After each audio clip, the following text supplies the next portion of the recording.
sebagai manajemen. Link saya 220911811000031.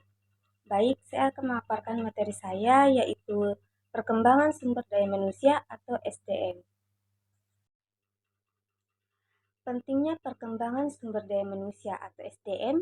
Perkembangan sumber daya manusia ini sangatlah penting dan membutuhkan dana yang besar dalam perusahaannya.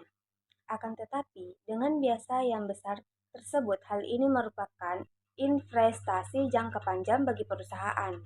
Karena dengan hal ini, maka sumber daya manusia yang ada akan terampil cakap. Sehingga ketika mereka menyelesaikan pekerjaannya atau melakukan, maka mereka akan bekerja lebih efisien, mengurangi pemborosan dan bahan peralatan maupun perlengkapan lainnya akan lebih awet dalam pemeliharaannya. Adapun faktor-faktor yang mempengaruhi sumber daya manusia. Pelaksanaan perkembangan SDM perlu diperhatikan faktor-faktor baik diri dalam organisasi itu sendiri maupun di luar organisasi yang bersangkutan pada faktor internal dan faktor eksternal. Di antara faktor-faktor tersebut adalah sebagai berikut. Yang pertama, faktor eksternal dan yang kedua, faktor eksternal. Metode dan prosedur pengembangan sumber daya manusia.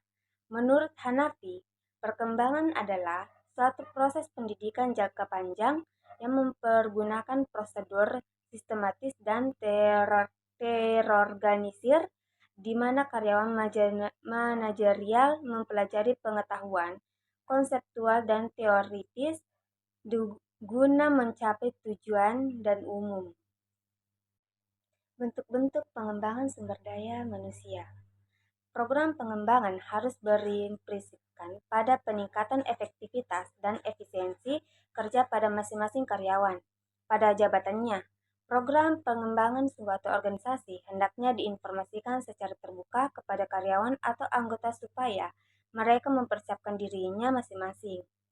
Adapun bentuk-bentuk pengembangan sumber daya manusia yang dapat dikelompokkan antara lain, yang pertama, pengembangan secara informal, yang kedua, pengembangan secara formal. Fungsi-fungsi pengembangan sumber daya manusia. Proses peningkatan keterampilan teknis, teoritis, konseptual, dan moral karyawan melalui pendidikan dan pelatihan. Pendidikan dan latihan yang diberikan harus sesuai dengan kebutuhan pekerjaan masa kini maupun masa depan. Adapun evaluasi program perkembangan sumber daya manusia. Tahap akhir proses dalam pengembangan sumber daya manusia adalah mengadakan evaluasi program-program yang dilaksanakan, mengukur sejauh mana efektivitas program telah dicapai. Itulah tadi pemaparan materi saya. Sekian dan terima kasih. Assalamualaikum warahmatullahi wabarakatuh. Thank you.